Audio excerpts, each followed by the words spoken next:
Well, a very good morning and welcome into the Form, and a busy show in front of us as we gear up for our Friday racing. Here's what's coming up on the Form. First of all, we'll catch up with Aidan Rodley to talk about the Twilight meeting out of Riccarton Park. Philippa Morris to talk about the Greyhounds from Palmerston North, looking forward to their two features. Craig Dewell-Thompson will join us to talk about Alexandra Park. And then we'll link in with bookmaker Stephen Hunt to talk around the future-proof promotion and, of course, a couple of the future markets that have been released by the bookmakers.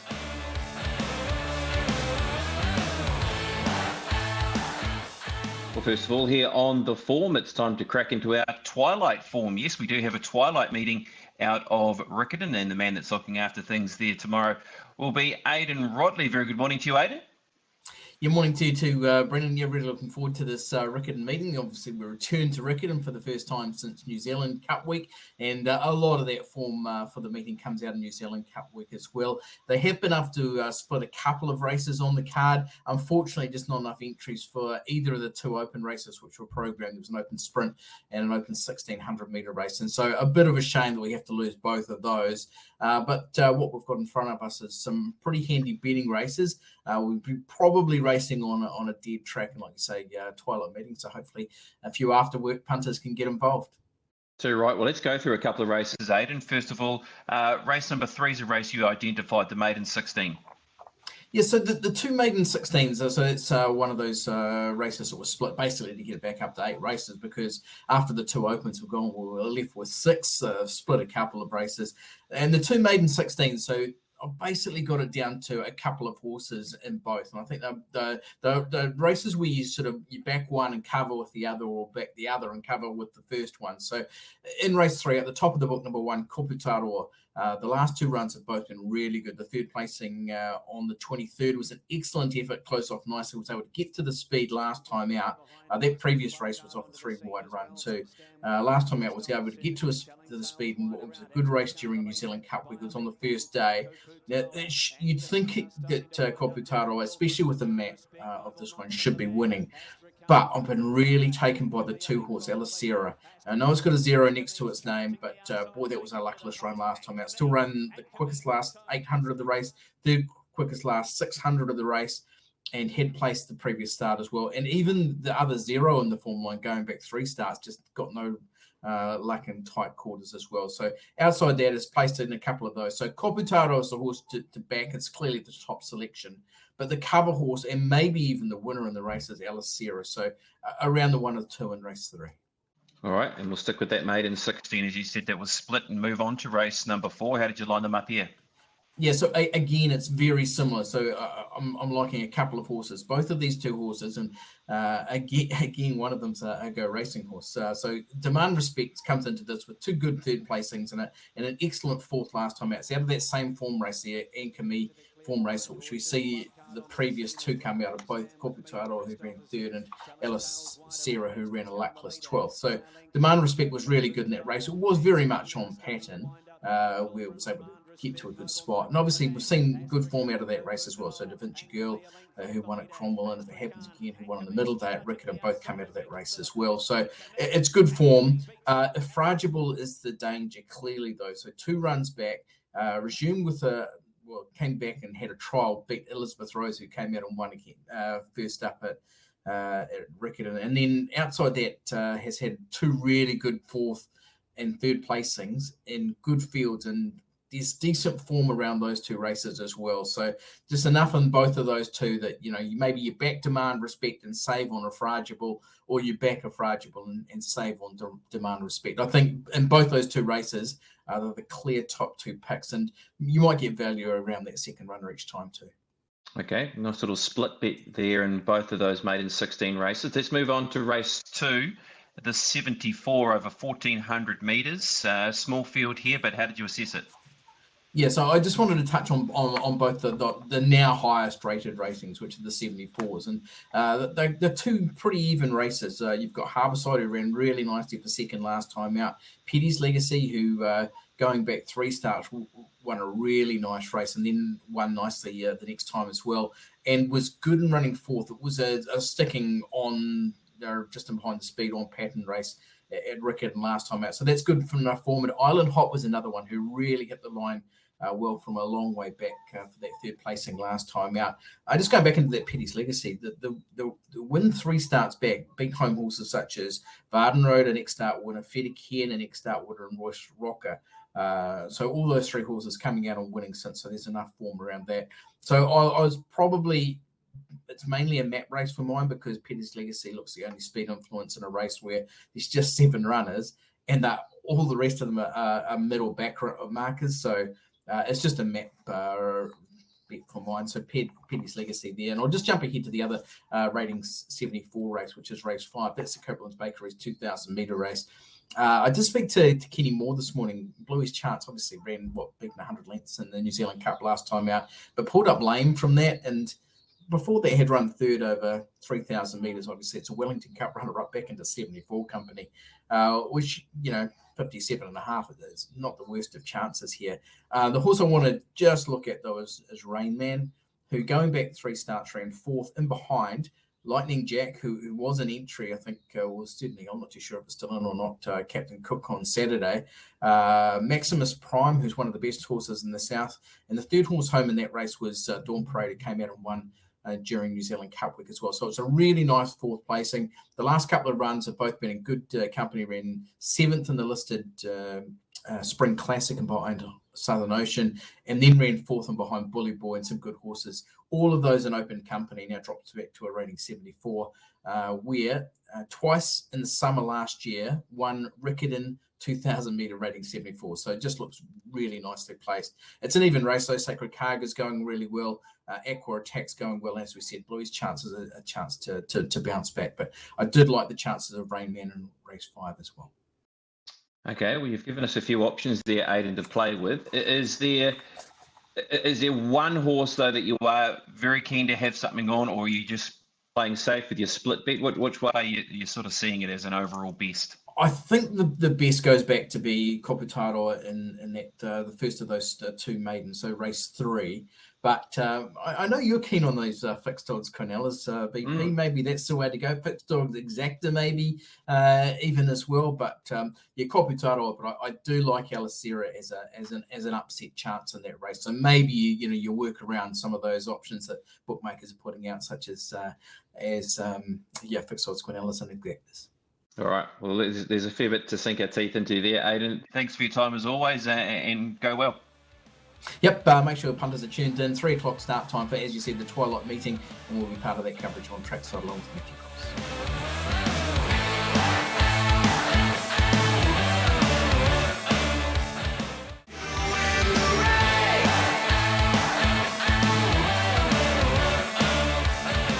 Well, we have a very big program out of the Palmerston North Greyhounds, and to talk us through that is Philippa Morris. Philippa, look, a very good morning to you. The heats were terrific, and we saw a great card there last week, and now it's all set up for what is going to be a couple of really good finals and a super day of racing.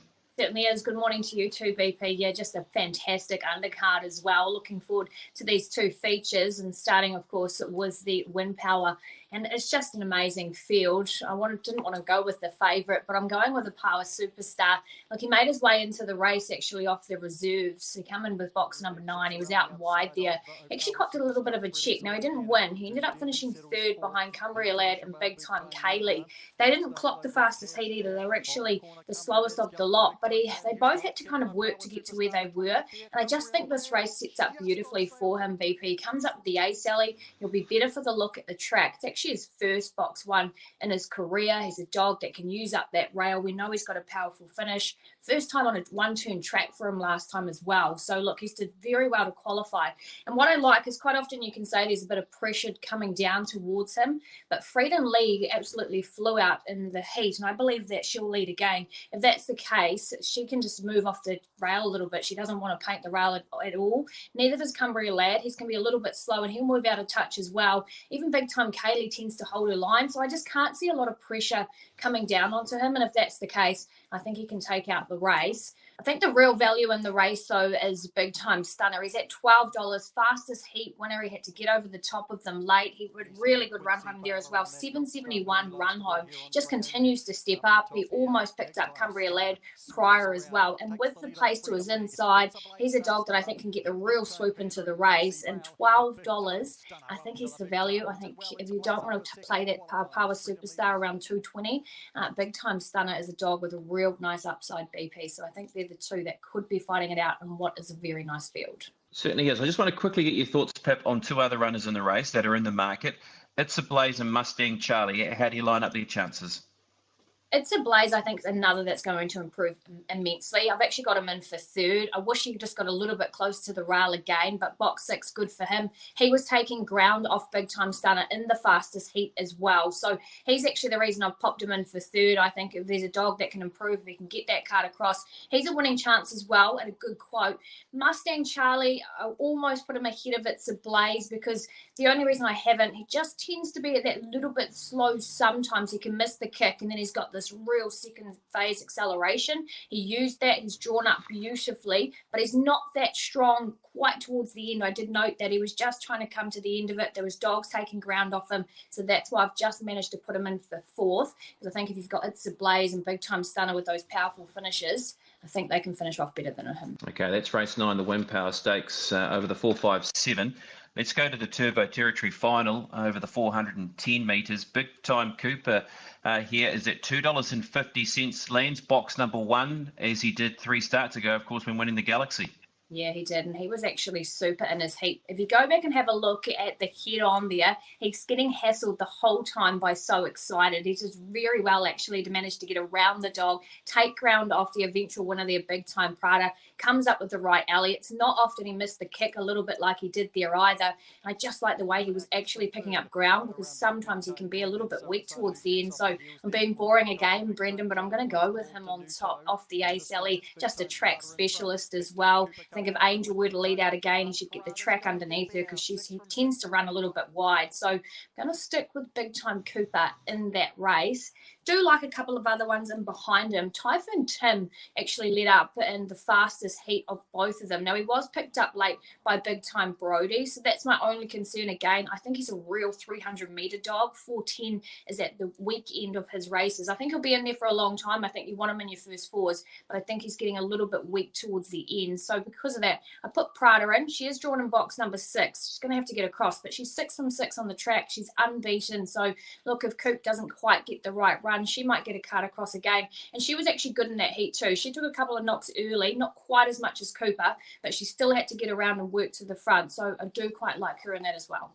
All right, then. Well, let's look at the 2 feature races. I just want to quickly gather your thoughts on the Massey Memorial Distance final over 720 metres. You have a thought there, Pip?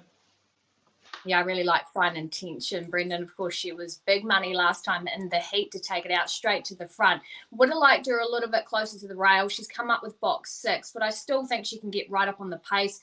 Possibly it's going to be Big Time Harley that leads, but he's not that strong over the 700 metres at this stage. I think she can pick him up. She ran really good sectionals, so I'm happy to have her on top. I think Claus and Leo's the danger. He was sticking with her quite well there. He's drawn to her outside in 7, but we know he's got a little bit of early speed as well. So I think they can run the Cornella again. And then he's our lead for Gary and Sandra Fredrickson. He was good as well, winning his heat. Out wide in box 8 will suit him as well. He ran home actually a little bit quicker than Fine Intention, but she was a bit faster, so I'm happy to stick with her. And look, Gary did allude to earlier on as well that when they trial solo together, Fine Intention's usually got about a length or 2 on him, so happy to go with her.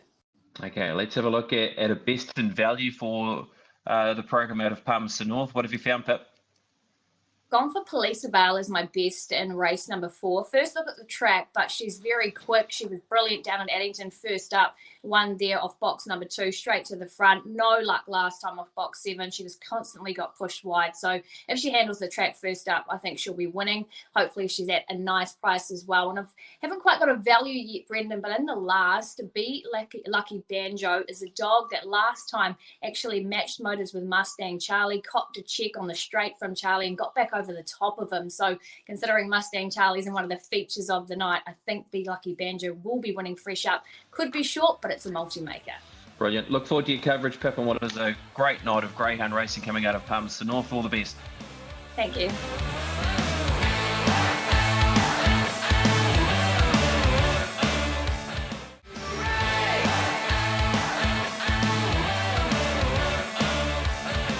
It's time to jump into our harness racing for Friday, and we're joined by Craig the Whale Thompson. And Craig, as we start to ramp up things towards the Christmas period, and especially when we see Alexandra Park with their fields, just talk us around how some of the dates are sitting for the Alexandra Park Christmas Carnival coming up over the next few weeks. Yeah, good morning to you, Brendan, and to the viewers as well. Yeah, it's changed a lot in the last month or so with the new calendar coming out. The old Auckland Cup date, as we know it, in the 31st of December, that's gone now. So that moves to the middle part of May. But we've got still a decent calendar in that probably the late part of December, probably from the 17th to the 31st. I mean, we've still got the Queen of Hearts on the 17th, which is Group 1 for the mares. That's why we see Need You Now racing at Alexandra Park Friday night, and some good mares going around. The Thames Cup and the Thames Trotting Cup go that night. And then, of course, 31st, which has always been that traditional date for the Auckland Cup, that will now have a Franklin Cup that's worth $50,000. But Group 1 night still continues there with the Sire Stakes final. And what a Sire Stakes final that's going to be with True Fantasy, the unbeaten Lady of the Light that we see racing at the park on Friday night, and the newcomers, the likes of Allegra, that are going to head north. So there's plenty happening. And then it continues right through February. Of course, we've got Harness Millions, the new initiative at Alexandra Park on a Saturday night before the sales, Brendan. That's a Group 1 night. Of course, the 3-3-year-old races there at Group 1 level. So the calendar has moved, but there's still going to be outstanding racing through that Christmas period. Yeah, most certainly. And you look at the fields for Friday night, Craig, and it really does show that that good Christmas racing is knocking on the door. And we want to move to race number 6, the Dunstan Sire Stakes Fillies Heat number 4. And you mentioned Lady of the Light. Was there that touch of concern when Obsession came alongside and put their head in front, or did you always know that maybe she had a little bit more left in the locker because she was good at the end of the race, wasn't she, once she cleared Obsession? Yeah, she's one of those funny mares. I don't think she knows what she's doing, and that's a strange thing to say for a mare that's won 4 from 4 and relatively untapped. But she tends to wait for them, Brendan. And I mentioned last week when she was in her parade, in a preliminary, that she wanders around, she looks about, she doesn't concentrate, and she tends to let horses get a half length in front of her, and then she wants to become a racehorse. Wonder if they put the blinds on in the next couple of weeks leading into the 31st, Brendan. She's a mare that, as I said, untapped ability, hasn't raced the good deep Southerners, but certainly beaten everything in the north that she's been racing against. So I think actually the draw is okay this week. It is preferential draw. She always had to draw the outside of the second row, being a 4-race winner. But there's a couple of things that's really elevated her chances. There's the scratching here of Dance Till Dawn, because she would have led this race. It would have been very hard to catch in front now. And she now follows out Obsession, who's your likely leader. So drawing where she is through the second row is not a bad spot for her. So I think she's a very good filly. I'm not sure she's a True Fantasy yet, but I do think she's got the makings of being a very, very serious Group 1 horse. Okay. What are the dangers in and around the race, Craig? First Rose, Brennan, in one. She was late scratched at Auckland there a fortnight ago. She trialled on Saturday, trialled up quite nicely. In my eye, she blew out about 100 from the line. She is to the second row. She'll probably be third, fourth line of betting, I'd suggest, into this race. There's a couple off the front that'll take money. I do like her. I think she may be half a run short with missing that race. That would be my only concern, Brendan. But she's a really nice filly. When she won on debut, she was the spruik horse of the Dun team in the South Island, and she justified that. Came north, had a couple of trials. I loved her Cup Day trials at Addington. She ran into Can't Find a Better Man in the Cup Day trials, and she went really well. I think she's probably top 3, a good top 3 bet, because the favourite will be unbackable, I suggest, in race number 6. Okay, well, let's move on to race number 7 now, Craig. And this is an intriguing race because we do see Copy That, the New Zealand Cup winner, back at Alexandra Park. We do. And initially, when you look at the field, we'll say, well, he's just an absolute moral. New Zealand Cup winner, taking on a mile from a front, no handicap. How much is he going to win by? It's not that easy, Brendan. It's simply not that easy. The reason I say that is because I don't see him leading this race. And the best version of Copy That is a horse that finds the marker pegs, controls the tempo, and he's always too good for them, because we saw in the New Zealand Cup, when he's in that zone, you can't get past him. Different horse when he can't find the front, though. And The reason I say this is because Dance Time is an explosive horse off the gate here, and I do think we'll cross him easily. He crossed him at the trials on Saturday. He's always been very fast off the gate. And I do think the lead won't be there for Copy That. Now, if Morris McHenry gets him to the front, absolutely, the $1.30 or the $1.40 that you're going to get will look good.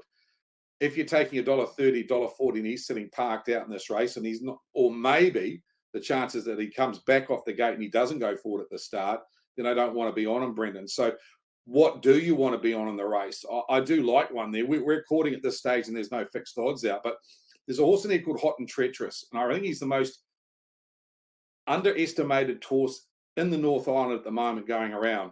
And the reason I say that is if you go back and look at his credentials, he placed in the Jewels behind Beatty, Joe and Krug. And when he placed in the Jewels in June, it was a mile and he drew 13. He was never on the track the whole way. The first two home in the Jewels that day were the leader in the trail. He got it within a length of them, and he found the line really nicely. And you only have to go back to the earlier part of this season. Over a mile, he led and he beat Krug. And he beat Krug on his merits because Krug sat in the 1-1 that day. Pretty good horse, Hot and Treacherous. Loved his trials leading into to Friday night. Depending on what price you get. If you're getting this 9 and 3 around Hot and Treacherous, I'd rather be on the $3 a place on him than maybe the $1.40, $1.50 around Copy That. So that's how I analyse the race. We know Copy That's the best horse in the race, but is he going to get his favourite position in the race? That would be my concern. If you're betting into the race, have a bit of cover in your pick six and your quaddies, especially maybe $1.40 short enough for a winner that you got to remember he's had 3 or 4 days off after the New Zealand Cup. He's had 3 weeks between the race, and this is not his end goal. He's on a plane in a week heading to Victoria. This race is an afterthought because it lobbed into the right spot. So just, best horse, absolutely can win the race, but just take a bit of caution. Yes, all right. Good word of warning there, Craig, around race number 7 out of Alexandra Park around Copy That. Right, we better get a best in value from you, Craig. What are you liking throughout the program? Well, the stablemate of Hot and Treacherous in race number 9 is a horse called Ideal Funding. If you go back and watch this race at Auckland last time, it was enormous. That was a race taken out by Old Town Road. Now, Old Town Road came out a week later and spanked them by, a different zone. He was very good because he went back to last and he ran on quite nicely. He's got barrier 3. It's a tricky race for him because there's a swarm of Telfers there. That's what worries me. Of the 6, there's 4 other blue and black checkered runners here. So I do think he's the best horse in the race. And if he gets a spot in the race where he's one off and handy, I reckon he's the horse to beat. And if he doesn't win Friday night, Brendan, I think he's a horse to follow in the future. I think he's got a big motor. I think he's a little bit like Hot and Treacherous, a horse you can follow. So race number 3, Ideal Funding. Again, depending on what price you get. My value bet goes around the trot, and it's Vatican Hill, race 8, number 5. I really like it. There's only one horse off the front special way, and it is always slow away. So the 15-metre handicappers will get past it early on. I believe Rain, Mr. Muscle, and Vatican Hill will be one of those two.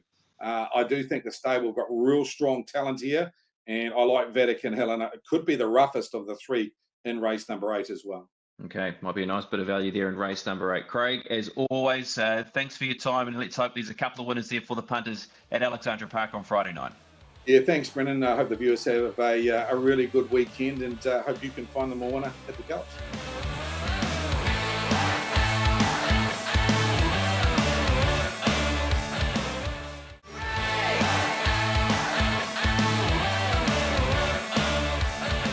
Well, we take this opportunity on the form now to catch up with bookmaker Stephen Hunter. Very good morning to you, Stephen, and of course a lot of markets out at the moment for some feature racing coming up in New Zealand. But before we touch on that, just want to get a little bit more from you around this future-proof. Just tell us about that. Yeah, g'day, BP. Yeah, we've opened plenty of futures betting in the last week or so, including the Wellington features and also the Karaka Million 2-year-old and 3-year-old Classic. We'll touch on those in short term, but yeah, bang on. When it comes to the future proof, we've just introduced this in the last fortnight or so. Yeah, basically, what it is, if you place a futures bet through your TAB account, and if that runner does not start in the final field, we will refund your bets up to $50 as a bonus bet. So it's a little bit of an insurance play when you're punting into these futures bets. I think the best example is around the Karaka Million, where we do not hold basically nominations. It's all horses that we've gathered here as a team, a bookmaking team, and we've listed a number of 2-year-old or juvenile horses. A lot of them have not raced at present. So I think there's a nice little insurance way of playing into that particular market around the future proof going forward. Yeah, and look, also, I think with the future proof, we've already got an example of punters will be eventually getting their money back with Sakura Blossom, for instance, who was, down to run in the railway. You had that horse marked at $16. Unfortunately, that horse has now been retired. So when the railway comes around and it's been run, those punters will get their $50 back in bonus bets, or up to it anyway, with their bets on Sakura Blossom. Yeah, 100%. And look, it was very unfortunate. The news coming through the week, bone chips, I believe, so she's automatically retired. Sakura Blossom. Really sad news for the connections and the stable that were involved. But, like you say, there was a couple of question marks whether she would make that field all going well in terms of her ratings and qualifications in terms of order of entry for both those Group 1 features, the Railway and the Telegraph. Unfortunate reasons why she's come out, purely around the injury. But, again, punters will be refunded bonus bets when it comes to when we're resulting that particular event on the 1st of January and at the back end of January when it comes to the Telegraph. Yeah, and that's the key point too, isn't it? That once those races are resulted is when you will gain your bonus bets. Well, let's talk about now a couple of markets that have been released, Stephen, and it is around the Karaka Million 2-year-old and, of course, the Karaka Million 3-year-old Classic. The 2-year-old race, I mean, we've seen some exposed form already. We've got some horses that have looked good through the trials and some horses that have got some really good reputations, including the horse that you've marked as one of the early favourites at Insatiable out of the Te Akau barn. So how did you go about framing up this market? You're always tricky, BP, for the last half a dozen years. Look, we've quoted around about roughly 40 juveniles, and over a dozen of them have yet to race. So always tricky assignment when framing the trial performers. You just got to judge/trust the eye, see what barn they're coming out of. And also a bit of pedigree, I think, is important, adding to the mix. So, look, Te Akau have had a fantastic record over the last 6 to 8 years when it comes to the Karaka Million 2-year-old. So no surprise to see, I think, roughly the top 10 in the market, 5 of them come out of the Te Akau barn, including Insatiable and Time Flies. I thought Time Flies, just a quick reference on that individual, 2 from 2 at the trials, BP. I'm sure you've seen this horse at the trials. Its first trial at Bet Bright Blue Sky, which we know has been a sub-listed winner at Te Rapa. Chris Rudden, who purchased this horse, has a very good record/eye when it comes to Karaka Million success. I think the ingredients around Time Flies is a pretty good one when it comes to early betting. But, yeah, always tricky. I think when it comes to the race day form, when you're best assessing the 2-year-old race day form, the best figures were produced from Think Twice in the 2-year-old maiden on the 6th of November at Te Rapa, and also Bright Blue Sky in the listed 2-year-old race also at Te Rapa. Look, both winners, though, not eligible for the Karaka Million, so it really does default to Sacred Satono in terms of horses that have presented at race day, which hold the best figures. But I wouldn't be surprised, BP, not sure about you, but we may not have seen the Karaka Million 2-year-old winner at the races yet. Yeah, I think so. I think you might be right there. I'm guessing the Wakefield's going to have some bearing on the market because punters will be wanting to immediately gravitate to a horse who, say, is eligible for the Karaka Million that wins the Wakefield or certainly gains, some good money out of that race, which is a race coming up on the weekend.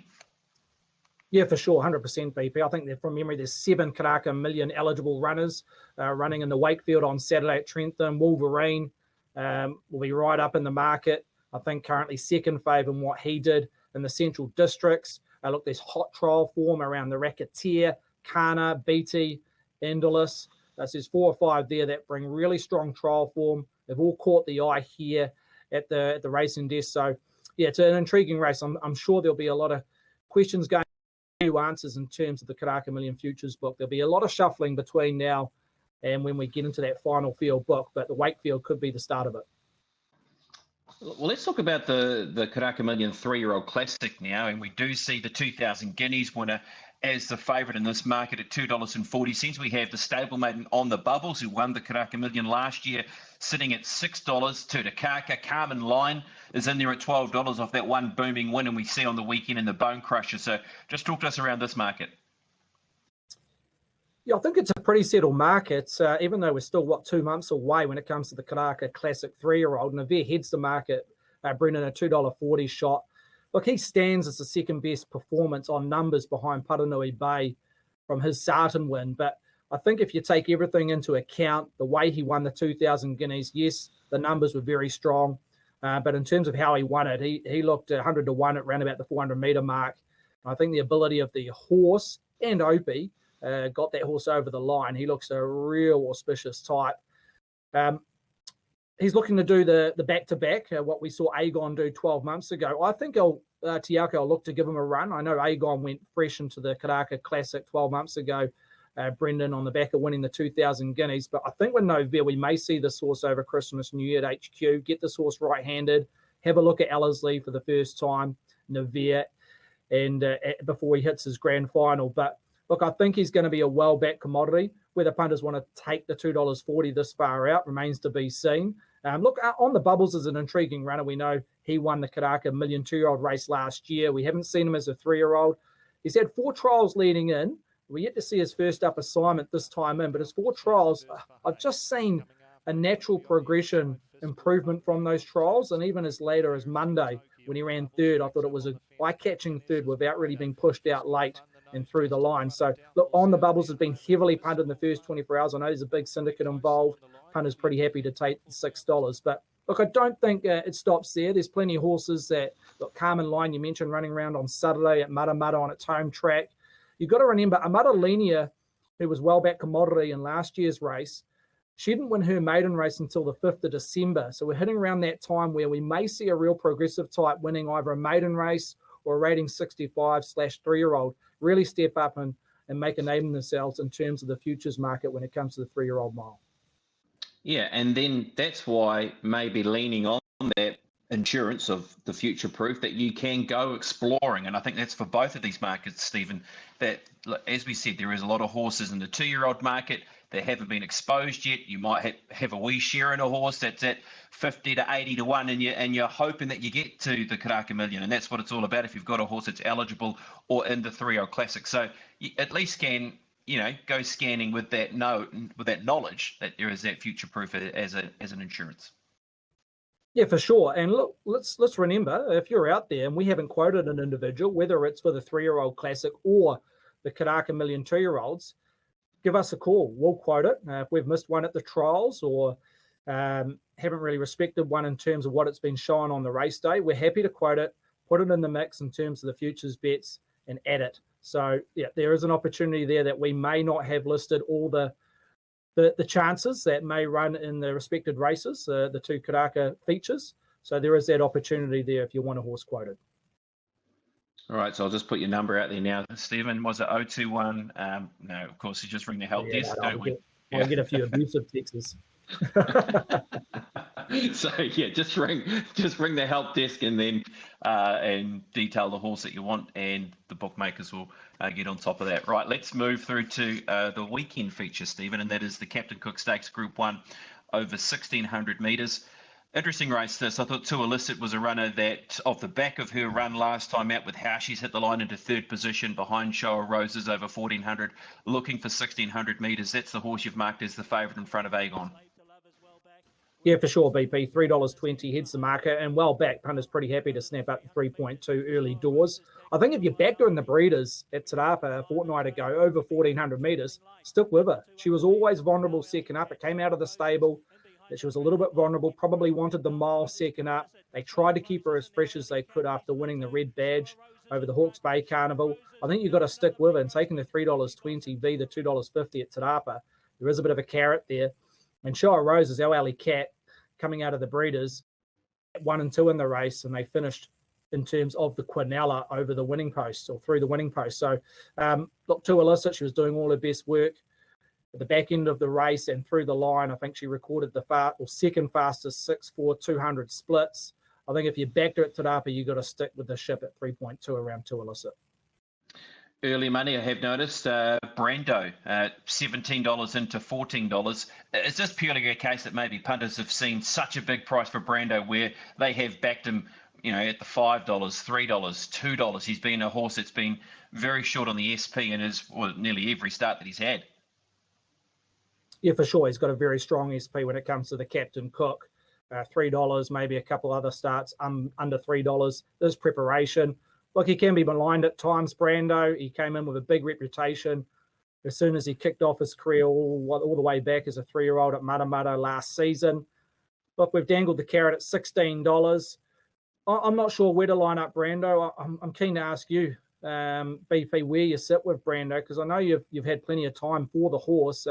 Just looking at his overall figures this time in, they do not stand out, including his last start in behind Stand Tall over 1400. I know it was a heavy track, which probably wasn't to his liking, but they ran 4.5 lengths below par when it came to Stand Tall's Open 14 at Tauranga. I just don't think that's the form heading into a Group 1 mile at weight for age. But as you say, with that strong SP and the opening quote on Saturday being at $16, he's currently our worst liability for the tab.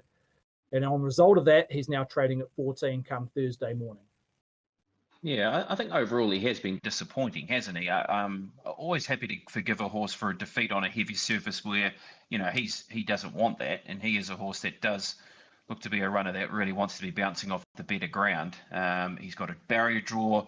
Look, the 1,600 metres, big roomy track. Really, this is a key day for him, I think, for Brando and his followers, and a chance to be able to get a price, and hence why I think we are seeing that movement for him. Agon's an interesting horse, isn't he, Stephen? Just with, of course, he's shown a lot of Australian form. He's come back from Australia, and he's rated the second favourite. Any nibbles there at all, or are punters a touch wary?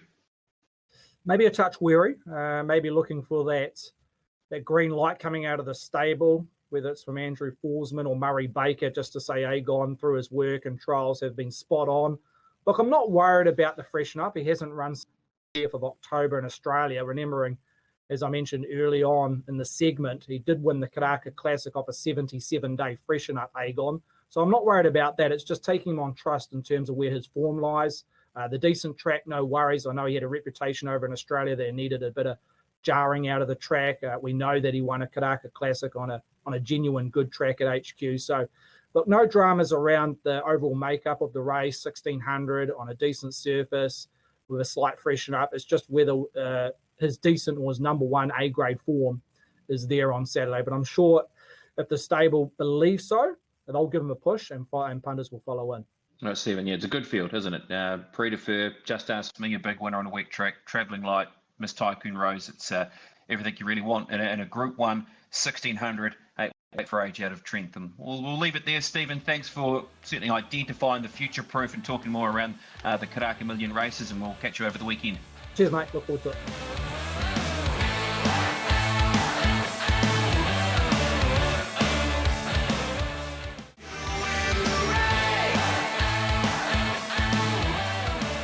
Welcome back to The Form. It's time now to have a look at the best beers.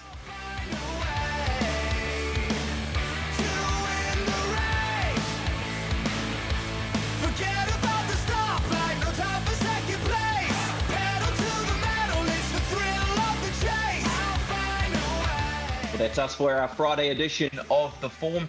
Emily Boston will be here tomorrow to take you through what is a big day of racing out of Trentham with Group 1 racing there in the Captain Cook Stakes. We'll catch you next time.